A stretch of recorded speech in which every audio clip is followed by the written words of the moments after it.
El Chappo. Making breakfast.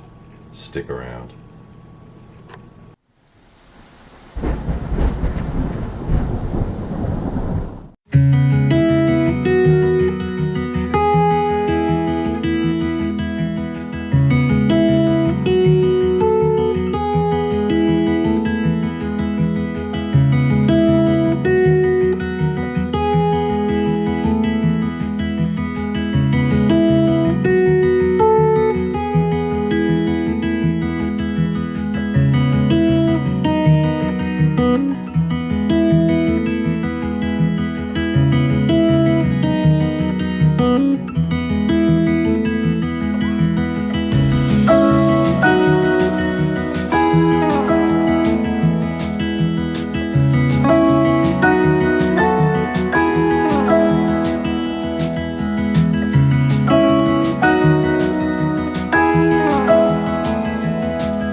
right, guys, I hope you appreciate that. So I use the El Chappo. This is the El Chappo because we are at deer camp and it is quite a stout blade.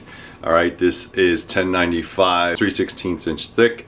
It also has micarta scales on it, red liners, and it also comes with a guard. All right, the guard is just to protect the blade. Again, camping utility, I can't say enough about it. I mean, this is probably the sharpest tool in the cabin. All right, so really nice. I believe that's about a 6-inch blade. It does have a round edge, a large flat grind on it.